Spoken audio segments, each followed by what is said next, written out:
Hello, I'm Carrie, and welcome to episode 1 of the Sego Fibers podcast.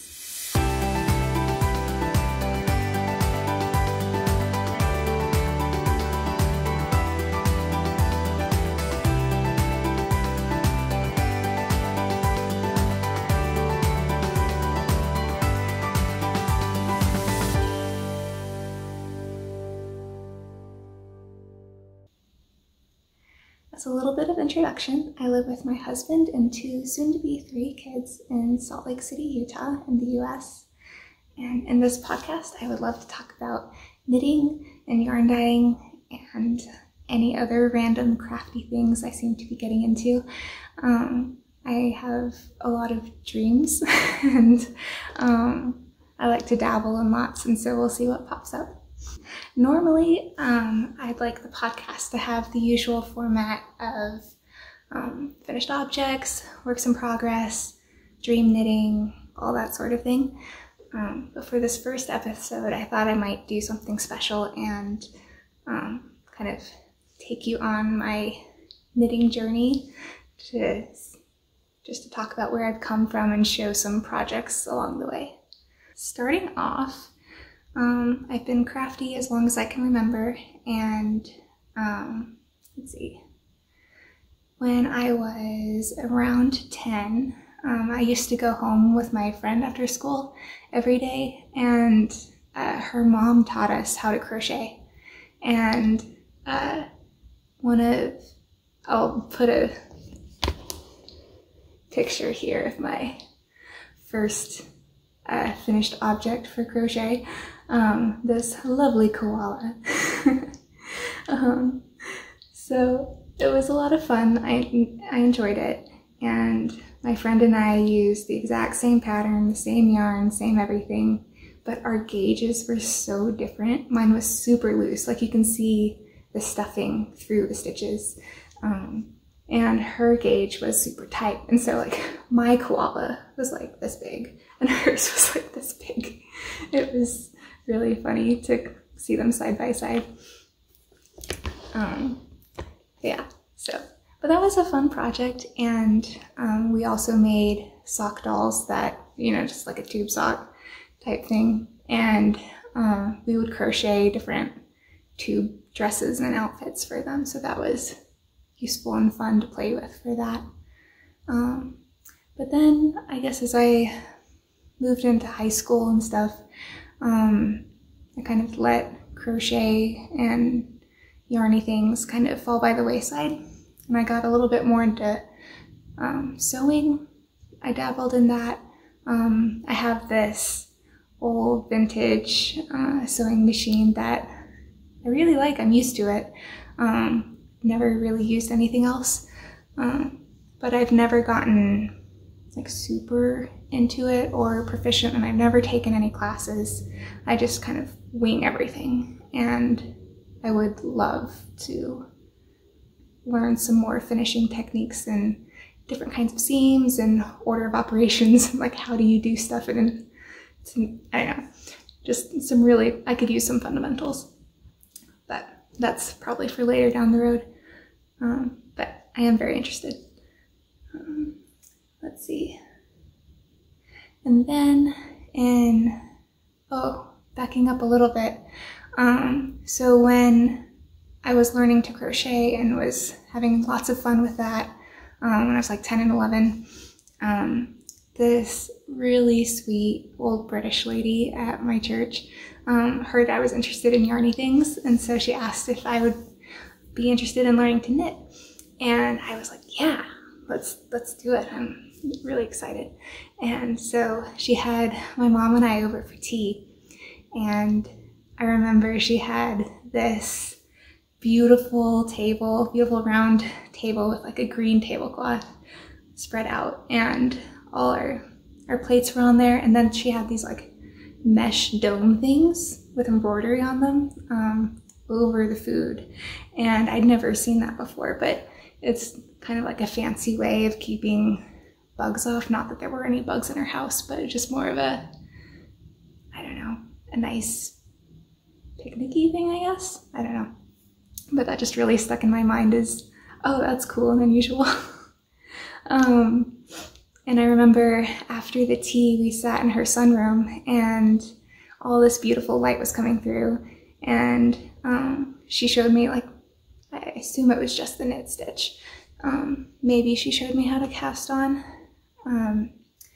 But I could do it when I was with her and with her help. But when I got home with my little tiny rectangle of knitting, and I tried to do it by myself, I just couldn't remember, and I just felt very discouraged. So I was like, oh, okay, I must be that person who can crochet but I can't knit. And that kind of way of thinking about myself stuck with me till college. And then finally, probably like sophomore year or so, I was just sitting in the living room and just was like, you know, I'm tired of being conquered by knitting. I want to learn how to do this. I want to overcome knitting and not let it overcome me. And so I just started YouTubing how to do this. And I picked up some straight needles and some Caron Simply Soft white yarn, worsted. And I was like, you know, I'm gonna make a hat, you know, and I like cables. Cables are cool. I'm gonna make a cabled hat. And so maybe a little ambitious for a first thing, but I really do buy into the idea that the best project to start with is one you're excited about. So because if you're excited about it, you can push through a whole lot of obstacles. So that's worth it.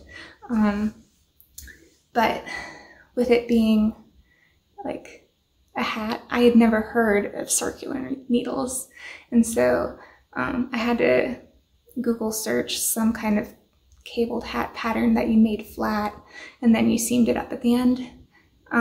So that actually turned into this. So this is my very first knitted piece, which I'm very proud of for the first piece. I'll put it on. All right, it's not too bad. I made this maybe like 12 years ago, something like that. And so for, I don't know, I've worn it a lot. It's the main hat I've worn going out for everything, pretty much. So it's held up really well. Unfortunately, I don't know what pattern it is. I didn't know about Ravelry yet when I made it, and so I assume I just randomly found something, maybe on Pinterest or Google. I was looking for it the other day, and I just have no idea. But another thing, when I was YouTubing how to knit, the first how-to video I came across taught English style, which seemed to be the most common as far as I could tell. And so I was like, well, I'll just learn the most common one. But it felt so awkward, and I just really couldn't make my fingers do it. And so that was really hard for me. But then after poking around on YouTube for a bit more, I realized there was this other way called continental. And so I'm like, okay, what's that? And so I tried that one. And since I started with crochet, that felt so much more natural to hold the yarn in my left hand and then just do the, I guess, picking or whatever with my right. And I was like, oh, I can do this. This works. And so that kind of makes me wonder if one of the reasons I had a hard time initially knitting was if I was being taught English and I just had trouble holding the yarn. Maybe. I don't know. I just probably couldn't remember the order of things or where to put your needle or where to put the yarn. Who knows? But anyway, I was very excited to discover continental knitting, and that was definitely game-changing. Unfortunately though, without having a real life person to help me. I'm pretty sure I twisted all of my knit stitches for probably 6 years before I even realized I was doing that. I just thought, people are knitting differently than I am, but I don't know, I get the same result. I never noticed that. I didn't notice how knit stitches looked when twisted. I wasn't that aware yet. But you know, it worked and I was happy with the finished objects, and so it never bothered me too much. I have since corrected myself once I found that out. Let's see. Okay, and since making this hat, I really got the bug and fell in love with knitting. I didn't do it constantly, but I did it often. So I would make hats and shawls pretty much. I'm pretty sure that's all I made for a long time. It'd be like a month here and there, like I'd decide to knit something, or it was very casual. I quite enjoyed it.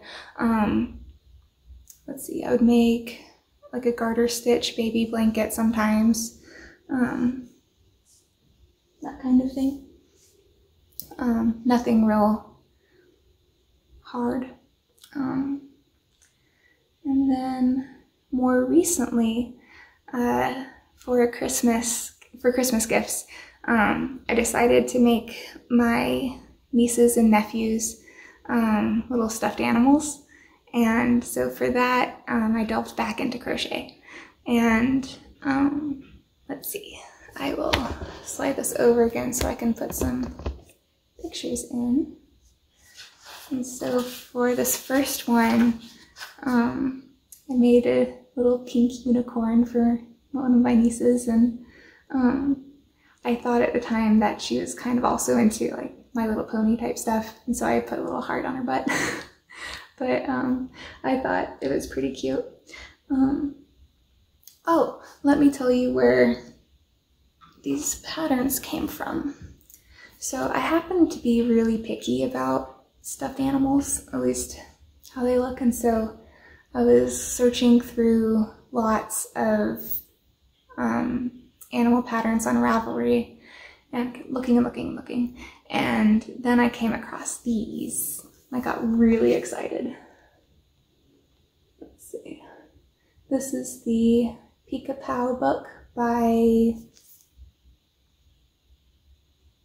Jan Schenkel. I apologize if I'm mispronouncing.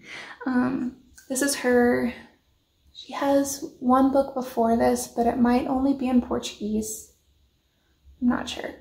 But this was her first edition of the Pika-Pow, at least in English, as far as I'm aware. And her other book has a slightly different style. But for these ones, these all have a similar style that I just love. And here's all the different little characters in here. I just think they are so adorable.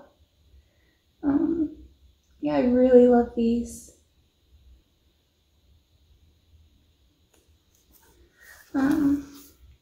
They're just so cute. So yeah, I made the unicorn for one of my nieces, and then for my nephew I made a dragon because he's really into just dragons in general, but also How to Train Your Dragon, those movies. So this particular one isn't really based off any characters, but I was crossing my fingers he would still like it, and I think he did. And then for their other sister, I made her this little panda, and I just love how round and chubby she is. Sorry, I'm looking over here because I printed out the pictures so I could reference them to know what to talk about for you, because I can't see the imaginary picture. But she also has this little purple skirt that goes around and it's removable. And it was cool to learn how to do the little crochet polka dots. It's kind of like having floats in the back of your work, except so far a lot easier than the colorwork knitting, for me at least. And then for my other nephew, I made this rhinoceros, and I think he was my favorite to make. He's really hilarious. His shorts come off, and he has red and white polka dot underwear underneath. And so he's a bit nautical themed. I really love the anchors on his shirt, and his head is a really interesting shape, and it was actually quite a lot of fun to crochet. Although I will give a caveat for this particular pattern. I think in one of the rows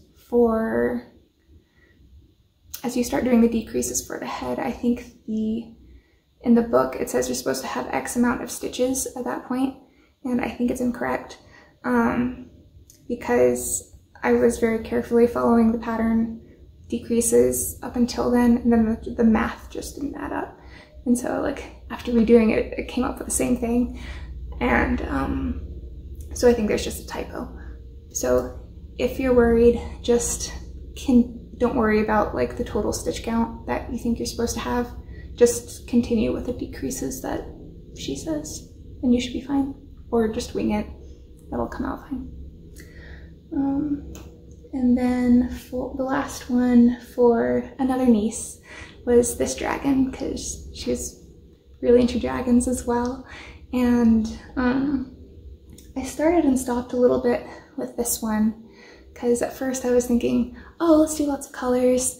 So I'll make each of her spikes a different color, and we'll just go crazy and go for it. And so I did, and before I sewed them on, I kind of laid them out to kind of see what order I wanted the colors to go in, and it just looked too wacky. And so I was like, okay, I'm going to tone this down a bit. And so I ended up going with a light blue, and I really love her stripy horns. I think that came out really well. And I made some leg warmers for her, so I thought that was cute. And one of my favorite accents or features of a lot of these animals are their pink cheeks. I just think that makes them really adorable. My favorite ones to crochet are the ones that are more tubular, like the panda. The ones like the dragons are fussier because there's a lot more sewing at the end when you're sewing all the different pieces together, and that's probably my least favorite part of making these, but the actual crochet part is quite fun. Let's see, and so for, two other ones, and so I guess I have no more pictures, so I can just show you here. For my kids, my son, I made this little alligator. I think he's quite fun. He's got little cheeks too. I love his party hat. He's sturdy enough that he will stand up on his own, which is rather nice. And so for size, like, I guess that's what he looks like. And then for my daughter, I made this little panda. I haven't made her skirt yet. This has just been sitting in a bag, honestly. But I do plan to make a skirt at some point, perhaps. I think I will. I just need to do that really quick. It really doesn't take that long. But I thought she's pretty sweet. And one of the cool things that I think really makes these patterns look so nice is that they use these safety eyes. Oh, let me hide my face. Maybe it'll focus. Anyway, I found these safety eyes on Amazon. I'll try and find out what size they are, but they're really common and they're inexpensive, and they really make it look more professional, I think, rather than using like a yarn eye, I guess. And as far as another interesting feature of these is that these all use single crochet, which is really easy. So you really only have to know how to do a single crochet, increase and decrease, and magic loop, or like how to start out in a circle. And she shows you all of that stuff in here. And so even if you've never done crochet before, I'm pretty sure you can figure it out with just this book. And she shows you how to do this really unique, perhaps, kind of single crochet where it looks like little X's. I think it looks really tidy and kind of geometric. I think it looks really nice, as opposed to perhaps the more usual way of doing single crochet. Let's see. And for yarn and hooks, I got a whole bunch of 100% cotton yarn from Hobby. So there's their logo. And this is their rainbow 8/8 quality 100% cotton yarn. And it uses a USC2 or a 2.75 millimeter hook. And this is just a cheap one I found at Michael's or something, but it's a really pretty pale pink color, so it's quite delightful to pick up every time. I was super skeptical when I first started because the hook on this is really quite small. There we go, it's somewhat focusing. And the yarn is DK weight, and so it's a bit thick. And I was thinking, like, how on earth, it doesn't even wrap all the way. Like, how is it gonna work? But it totally does. The stitches are very tight together. It's a very dense, stiff fabric because you have a very, I guess, small tight gauge so that no stuffing shows through. And I think it works really well. Yeah, and so I highly recommend this yarn. They come in 50-gram balls, and they have this line has over 100 colors, and there's a lot of really pretty ones too, and so you can get quite a lot of variety, and it's very inexpensive. It ships out of Denmark, I believe, and they have free shipping at a certain point. And so in order to get that point, I ordered a lot of yarn during one of their sales. And so I have this whole bag pretty much full of cotton yarn in various colors. I found that it takes like one of these, for instance, takes about 3 balls of the main color, and this one probably takes 3 balls of white, and then just 1 each of whatever accent color. And for the larger animals, like the dragon, I think it takes 4 or 5 balls for the main color. Yeah. So that was a lot of fun. I enjoyed making those. So that was dabbling back in to crochet for a bit. I really haven't done any crochet since then. That was, I think, a couple years ago, maybe 3 years ago. And then I got more into knitting again. So I was thinking, you know, what would be fun would be to make some Christmas stockings.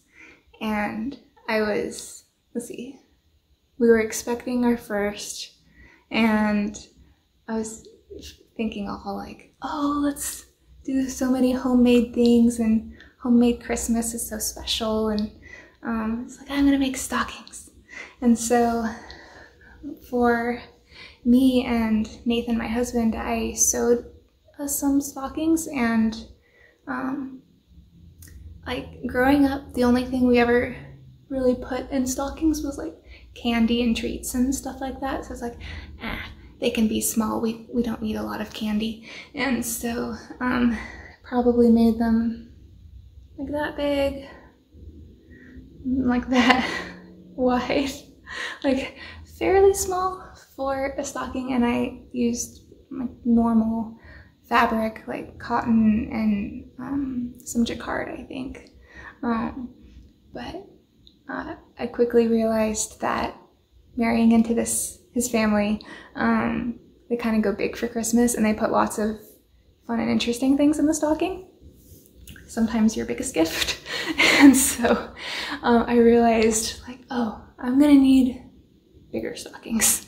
I had better knit some because they'll be stretchy, and you can make them whatever size you want, and it'll be easy to get into, and you can do some really cool color work that way. And so like, I'm going to make color work stockings, and I'm going to create my own pattern for them, and this is gonna be awesome. And what's funny though is I've never made a sock at this point, and I've never done color work, but I'm gonna, you know, write my own pattern. So I guess at least part of me realized how crazy that was. And so I decided to practice on a pair of normal socks. So I found a really pretty pair, or a pattern of colorwork socks by Ellie from Scandier Knits, and they're her Selbu socks. And I'll put a picture here of what they're supposed to look like. And this is what mine look like. Oops. Okay. As you can see, there is just half of one, but this is as far as I got. It really is a lovely pattern, despite my knitting. Obviously my tension is way off, super tight. I don't even know. Maybe I was trying to be loose, I'm not sure, and just miserably failing, but it was quite enjoyable to work on. First pair of socks ever, or first sock ever, toe up. Let's see. This part came out really well. I really enjoyed this. Obviously the floats are as short as you could possibly get, so it was pretty even. I did get thrown with the heel. I think at one point you might have to pick up stitches, I'm not sure. But at one point in the heel I got really confused. And so I don't think I did it right, but I just kind of fudged it and kept going. And yeah, but once I got past the heel and I'd done this much color work, then I figured, you know, this was just for practice. I've done the important parts of the sock. I've done the toe, I've done the heel, and I've done the color work. So that counts. It's done its job. So I put this away, and this will eventually be frogged and either re-knit into them again or made into something else. This is yarn I also got from Hobby. Oh, I got this, yeah, probably 3 years ago. I don't think, I looked earlier today to see if they had it on their website still, and I don't think they do. It's called Happy Feet. It's a 75-25 superwash wool and nylon blend, and they're light gray and dark gray colorways. However, I do think they have an extremely similar one, because when I typed in Happy Feet, one did come up called Atlas Happy Feet, and when I clicked on it, they didn't have any solid colors, but they had like stripy or patterned colors. So maybe it turned into that. But it is surprisingly soft. I wouldn't say it's merino soft, but it's pleasant. I would happily knit with this for socks. It feels nice and squishy and durable. It does have that superwash feel, but if you don't mind that, then it's great. Let's see, and I did this on 2.75 millimeter needles. That's what these deep hands are. Again, I don't think I'd used any circular needles yet. So, but I did have these. And then after I finished that one, I decided to give a real stocking a go. And so I cast on, well, I say real, but it was still a test. More and more, as I've knit more and more, I've gotten into like test knitting stuff for myself, and so, or practice knitting, I guess. And so I ordered enough yarn for 3 stockings. So that would be 1 practice one and 2 real ones. And I got Drops Charisma. And what I wanted in a yarn was something inexpensive, that would be durable and not like something that felt not too soft, and something that would felt like this is a project yarn, like a house project type thing, not super soft and squishy, and I don't know if that makes sense, but I wanted them to have a bit of tooth to them, and I feel like this is kind of what I was looking for. Like it's not super rustic at all, but it's not like merino soft either. So it was a good in between. And let's see, this is the color number 1. It just says 100% wool. It's, where is the, it's a 50-gram ball. Oh, there it is. 100 meters, or 109 yards. And so I got a lot of this white color because I figured it would be the main color. And then I got this green and this red to go with it. And so I thought that would be nice and classic Christmassy. This is color number 47, and the red is color number 48. I believe I got these from Wool Warehouse. Pretty sure that's right. Drops has a sale every once in a while. I'm not sure how often they do it, but I was able to get them during that, so that felt pretty good. Anyway, here is the ginormous test stocking. Like, this is my head. It covers it.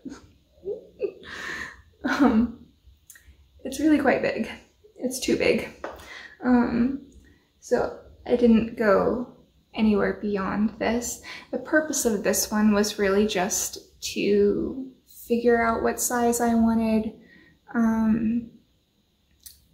confirm I liked the gauge for the fabric, kind of see how much yarn it used, and also use it as a template for my color work once I liked it, because then I could say like, okay, so I can see for this much I want to do maybe this color work pattern, and then for this much I can do that, and I can kind of see like, oh, how does this fit together, and just look at this as a base to figure that out.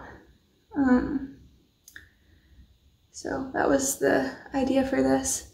I'm sure I will end up ripping this out and reusing the yarn to make a real usable stocking. Granted, I've already used this as a emergency stocking for the last 2 Christmases. And so it's like, oh, we don't have a stocking for this person, let's just use this one.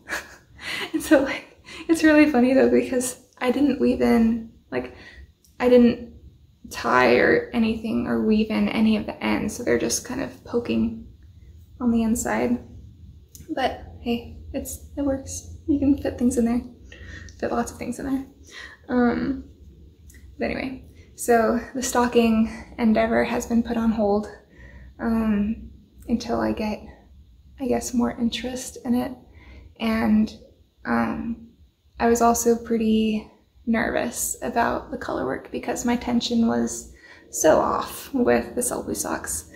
And I really didn't know how to fix it. Like, I YouTubed different ways of tensioning yarn, and I don't know, none of it felt natural.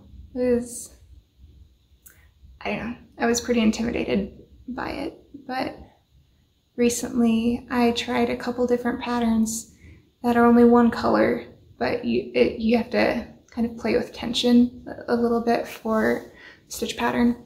And I feel like I learned a whole lot about controlling my tension from those 2 projects, that I'm feeling a lot more confident now to try color work.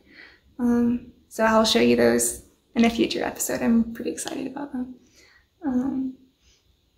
Yeah, but one thing that this did get me excited about, a really positive thing that came from the stocking, was I got really into sock knitting. And I've tried, so even though I had a rocky start with trying to do too many things at once with the Sego socks, my interest was piqued, and I think the heel for the stocking is the fish lips kiss heel, and I was able to do that just fine.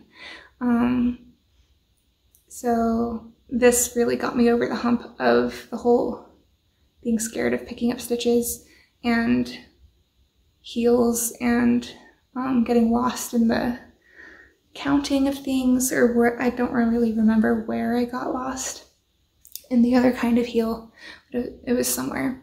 But the fish lips kiss heel got me around that, and so then I felt like, oh, I can do this. Let me try some other real socks. So I've knit a lot of socks since then, and one thing I'm excited to go into with future episodes for this podcast is kind of delving into my sock experiments and trying different things, and just seeing what worked and what didn't, and seeing what you guys think about like what works for you, because I mean, I feel like there's so much to learn. There's so much to learn with socks. I think they're really fun. Let's see. I guess, all right then. Speaking of socks, my current work in progress is a pair of socks. So, all right. Oh, so this is a beautiful bag made by my mother-in-law for my birthday. It's a little sock sack. She goes by BKS Design. She makes a lot of bags that she sells at her work. I don't believe she sells online anywhere. but she works at a hospital, and so she makes like hospital caps and book bags and grocery bags and totes and all sorts of things. She's very handy that way, and she quilts a ton.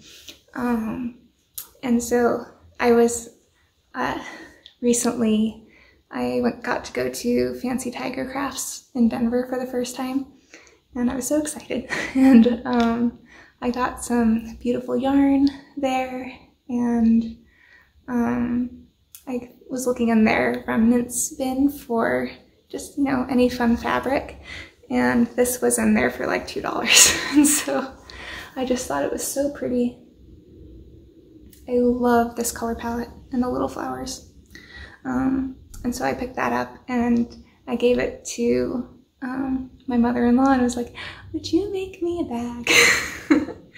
And this is my first official project bag for knitting, and I thought she did a lovely job. She even put a pocket in it, so that's great. Anyway, back to my current work in progress.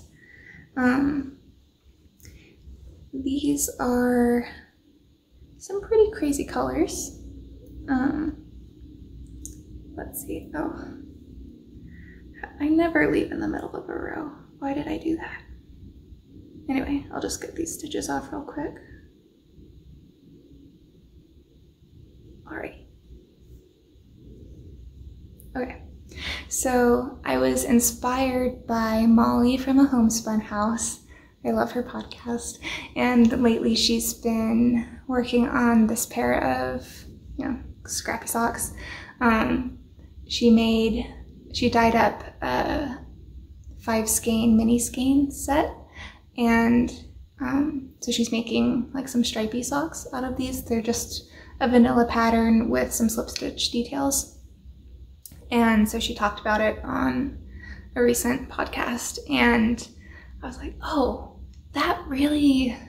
those look really nice. I want to try that. That makes like scrappy vanilla socks really up a level, I guess. And so I've made, these are scraps from 3 different pairs of socks, which I will show you in the future. And I was trying to find a way to use these scraps, and I didn't have, I was running out of sock yarn, but I had these scraps. And so I was like, okay, I've got to do something. And so they're not typical colors I would put together, but they're socks. So, let's see. I really love the slip stitch detail. I think it's really quite fun. There's not, as far as I know, there's not a name for this kind of thing, but in my mind I'm calling these my festival socks just because they look so bright and festive. Oh, I should have looked this up, but this gold orangey yellow color is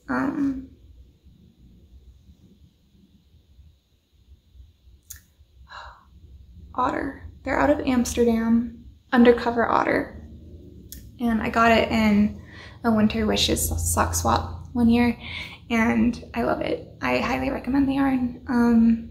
It's very plump but dense at the same time. Like it knits up thicker. It's a thicker fingering weight, but by yardage per grams, it's kind of surprising. Like I wouldn't expect it to be so plump, I guess, but it's really nice. So yeah, highly recommend. I'll put down here the colorway if I can find it. I think it's their squish base. And then these other 2 colors, the neon coral pink and this stripy purple variegated, those I dyed myself, and I really like them. I'm not sure I like them together, but I really love the gold and the pink together. That's totally something I would do. I really like that. And then I also like the gold and the purple together. I think that also works really well, but not sure about all three of them, but that's okay. These will just be my crazy socks. However, they are extremely addicting to knit. I quite love the pattern, so I highly recommend it. I did a tubular cast on with 64 stitches. I'm using 2.25 40-inch circulars from Gu. These are my favorite sock needles. And let's see, I did the cast on and then 9 rows of twisted rib for the pink, and then 10 rows of twisted rib for the gold. And then for the leg of the sock, I just made sure each stripe had 10 rows. And the first 2 rows, you knit 3, slip 1, knit 3, slip 1. So you do that for 2 rows, and then it's 8 rows of normal stockinette. Really easy, and you can just do whatever heel you want. I did a heel flap and gusset, which was a recent skill conquer for me. I highly recommend the I'm So Basic Socks by Summer Lee.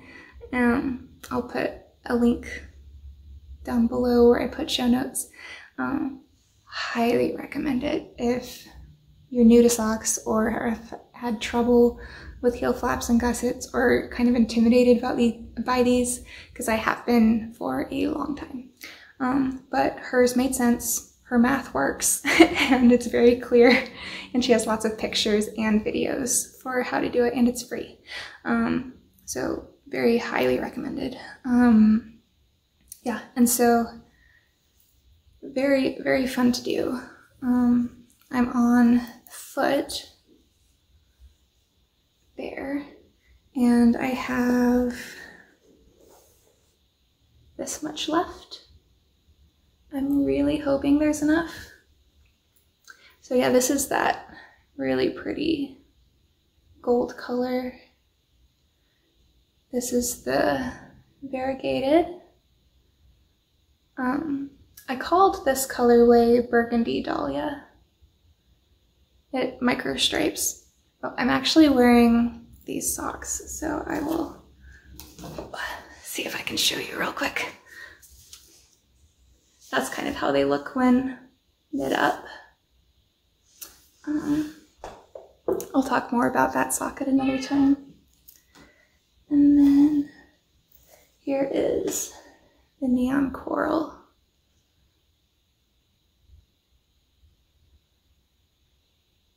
I love how nice and bright it is.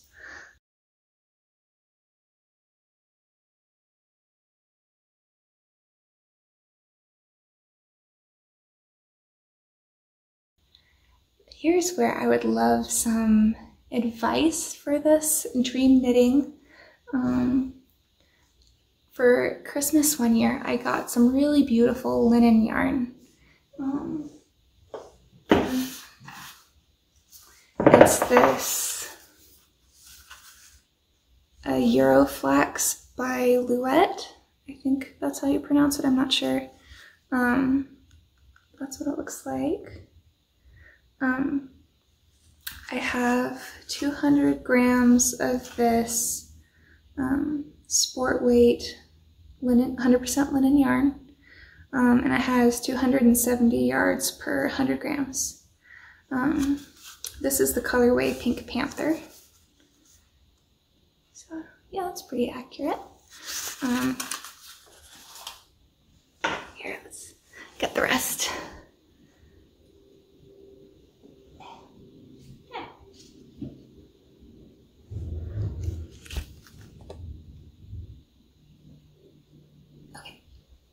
Here we go. All right, so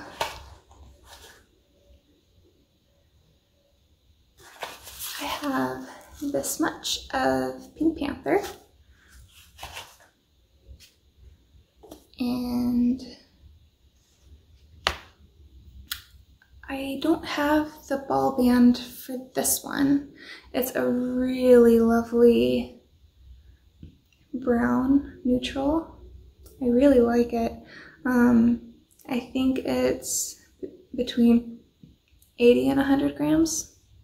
I'll have to weigh it to double check. I think these are all sport weight. And this is the same yarn in a white. It's called Pure White, and it's blowing out, but it's white. And these next ones are different brand, I think. This one is by Fibra Natura. It's flax, 100% linen. A 50-gram ball has 125 meters or 137 yards.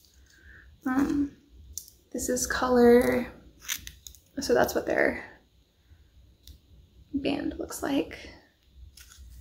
And this is color number 26, Pale Blush. And so I have 100 grams of this one. And then 100 grams of this gorgeous color. It's showing up a little brighter and redder on the camera. It's more of a plum purple, but it's somewhere in between. If it's in shadow, it might be more accurate. It's called Potent Berry, and its color number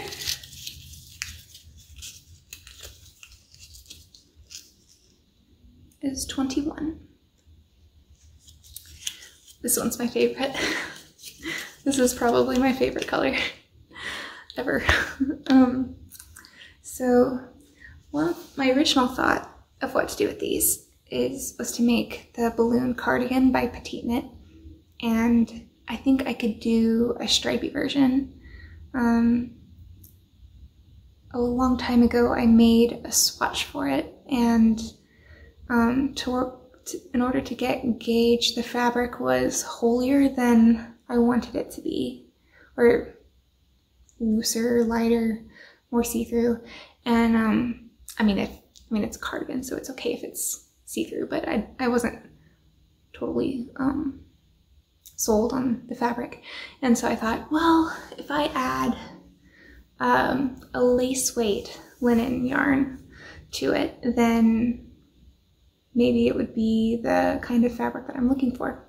And so I looked up on a yarn shop somewhere for this Fibra Natura flax and their lace weight to see if they had the same color, and they did. They make a lace weight version of this. And so my thought was, okay, so if I order 1 or 2 skeins or whatever I need for the cardigan, I can just hold it together with all the colors, and it would get me the fabric I'm looking for, and the marling effect would tie everything together because it would have that same color throughout the whole thing. So that was my idea. I've never knit with linen before, and I've heard how garments made for wool or designed for wool can linen just handles differently, and so like increases and decreases might not look right. So I was like, oh well, should I not? What do you think? Do you think this is a good route to go? Is it a safe pattern to try linen with? What other linen patterns might you recommend? I think a cardigan might be nice. I'm also open to like a t-shirt type thing. I think that could be nice. another option is Anchor's Summer Shirt, also by Petite Knit. That one uses a different kind of blend of yarn. I think it has like silk and rayon and something else, I don't remember, but it's not the typical wool. And so I thought, well, maybe it would be similar enough to linen that would be okay. And then another one I'm considering is the Red Currant by Ellie from Skein Knits. That one's designed specifically for linen, which I really like. And in the podcast where she talked about that pattern, that's when she was talking about how linen just handles really differently and you kind of need to design for it. So maybe, but that one I believe is designed for fingering weight, so I would just really have to play with gauge to get the right, size, do some test swatches and whatnot. But anyway, that's what I'm thinking about. I would love any and all advice about knitting with linen. What kind of things do you like to make with it? What have you struggled with? What have you found helpful or successful? Any tips for putting, I don't know, stripy things together? I think if I made a tee, I could do most of it in this color since I have 200 grams. And then if I'm running out for the end, I could do like a color block thing and end it with this neutral brown or with this white. I guess they all go together. I could just pick whatever I'm feeling at the time. But that's an option. Yeah, I would really love to hear what you think. Yeah, and so I think that's it for the knitting content. Coming up next time, hopefully I will have more progress made on my festival socks. I'm sure I will because I'm very excited to knit on them today. Let's see. I'll talk about some other finished objects I've recently done. I can show you the cool, beautiful yarn I got at Fancy Tiger Crafts. It's already been knitted into stuff, so that's why I'll show you the finished objects and the yarn at the same time. Let's see. And there might be kid number 3 here. So yeah, I'm expecting, and our baby girl is due any day now. And so I thought I would just sneak in my first podcast before she came during the last moments of quiet and peace. And so at least, I don't know, I'm excited to podcast and start this and try something new. And so I thought, why not? We have a pretty chill Saturday afternoon to try, and so I'll go for it. But yeah, if you've made it this far, thank you so much for watching. I'm very humbled and appreciative. Hopefully you found something interesting. And I look forward to doing this again. Yeah, thank you for watching, and I will see you next time. Hope you have a great rest of your day. Bye.